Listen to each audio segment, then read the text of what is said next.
G'day gamers, Aussie Wargamer here in Moree, Australia, and welcome to my channel. On this episode, I'll be chatting about my hobby and then talking about my first game of Warcry and what I think of it. So let's get to it, eh? So I wasn't able to get much done this week as I was away for most of it, but I did get most of the skin painted for my Ale Guzzler Gargant. I used army painted tan flesh as the base coat, glazing shades of terracotta and crusted saw, and highlighting with glazes of a mix of tanned flesh and pale flesh. I then hit certain areas like his belly and his shoulders with the flesh mix through my airbrush to clean up the blends a little bit. I glazed his nose with red ink to give it that rosy look of having just drunk too much. I'm debating whether or not to add some tattoos. I probably will at some point, I reckon. I also played around with the base, opting for an aged green timber.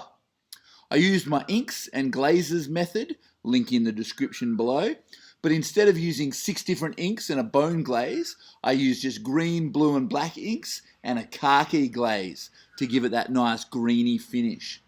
I'm happy with it, and the red rust on the metal plates complements the green boards pretty nicely, I reckon.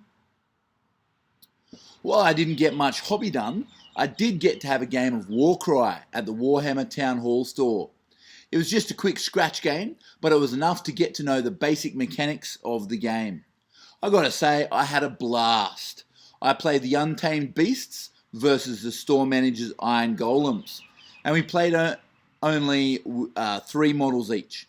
I chose the leader that's looking up at his axe, almost as if he's surprised to see it, like, "What am I holding? Oh my goodness, it's a giant bone axe."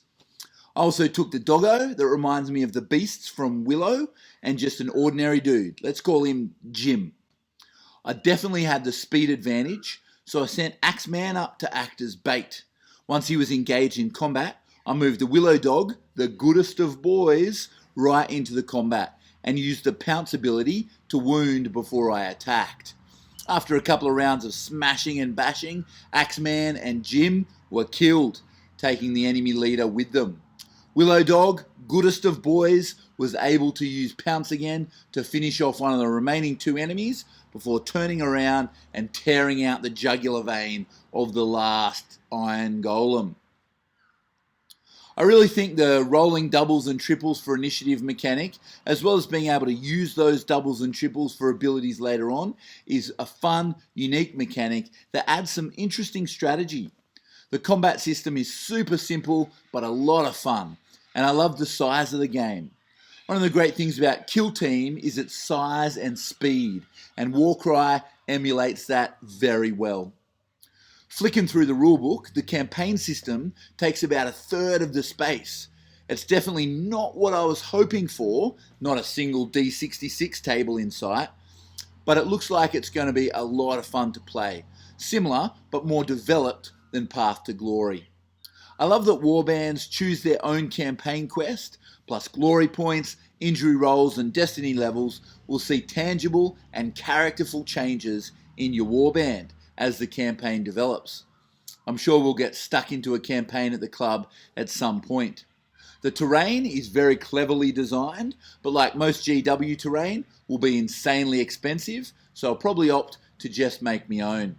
For those that have the cash though, it's pretty great and can be used in conjunction with the Azerite Ruins.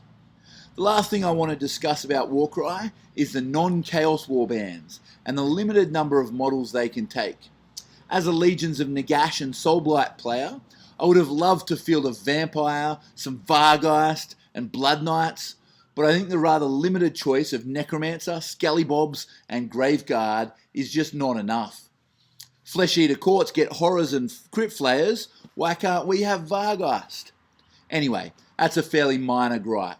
I'm looking forward to seeing how these factions play and really having fun with it. Well, that's all from me. As always, thanks for watching and stay tuned if you want to hear more of my voice. Catch us later.